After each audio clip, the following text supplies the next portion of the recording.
On the morning of February 7, 2016, something small went wrong inside Bangladesh's central bank, and that small thing was a printer, not a vault, not a server room.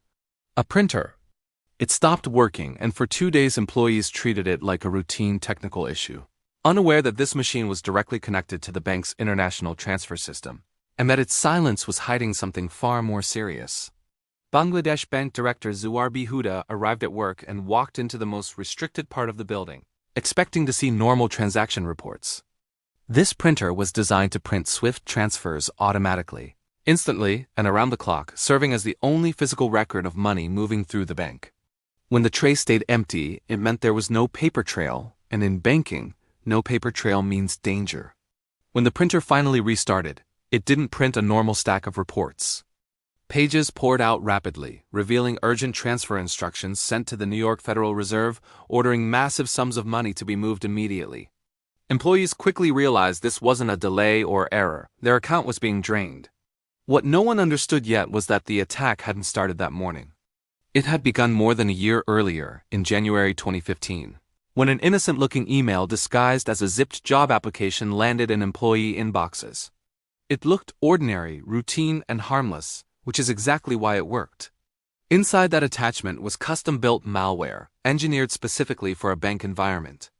Once open, it spread slowly and quietly through the network, creating encrypted backdoors, mapping internal systems, and watching how employees logged in, approved transactions, and handled international transfers. The hackers didn't rush. They studied. They learned the daily rhythms of the bank, which machines were trusted, which processes raised alarms, and which mistakes were ignored. Over time, they discovered the most important system in the building: SWIFT. SWIFT is a global messaging network used by banks and governments to send transfer instructions worth trillions of dollars every day. SWIFT itself wasn't hacked. Instead, the attackers hijacked Bangladesh Bank's credentials, meaning every message they sent appeared legitimate to the rest of the global financial system. At this stage, the attackers faced 3 obstacles.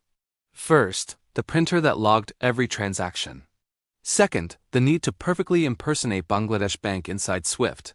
Third, Bangladesh Bank didn't keep enough money locally to justify the operation, but it controlled billions of dollars stored at the U.S. Federal Reserve. That was the real target. Bangladesh Bank was chosen because it was a perfect mismatch. Its economy was growing fast, but its cybersecurity systems hadn't kept pace. Strong enough to move massive sums of money, but vulnerable enough to exploit. Instead of shutting down systems or locking employees out, the attackers chose a smarter approach. They wrote malware designed to silence the printer on the day of the heist, making transaction logs stop printing and appear to be a simple technical glitch. Next, they prepared where the money would go.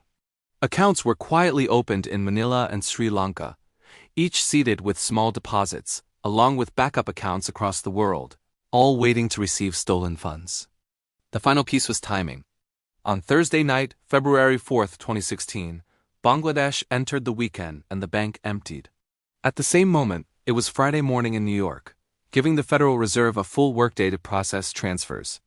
In the Philippines, the Chinese New Year holiday was approaching, about to shut banks down for days. The attackers logged into the SWIFT terminal and issued dozens of transfer requests totaling nearly $1 billion. From New York's perspective, everything looked legitimate and money began moving through the system. Then, by pure coincidence, automated filters flagged many transfers for review because one payment reference matched the name of a sanctioned Iranian shipping company. That single word triggered manual review and stopped roughly $870 million. Human reviewers noticed massive totals, unusual destinations, and an abnormal number of requests. But not everything was caught. 5 transfers slipped through before the freeze fully took effect. One transfer to Sri Lanka was later reversed because of a simple spelling mistake. 4 others were not. $81 million landed in Manila while local banks were closed for the holiday. Once the money arrived, the attackers moved quickly. Instead of leaving it in bank accounts, they sent large portions into casinos, where weak regulations made laundering easier. Funds were gambled slowly in private rooms using baccarat, a game designed to lose very little over time. While investigators across multiple countries scrambled, the money was converted into cash. Some individuals linked to the funds disappeared, And once the money left the casinos, the trail went cold. Forensic analysis later revealed the malware matched tools used in other global cyberattacks. Investigators concluded the operation was linked to the Lazarus Group, a North Korean state-backed hacking unit operating under heavy international sanctions. Cut off from global finance, cybercrime became a source of revenue.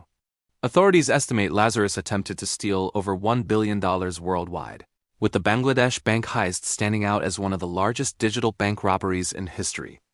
All of it traced back to one overlooked failure, not a weapon or a vault breach, but a printer that stopped working long enough for criminals to steal millions.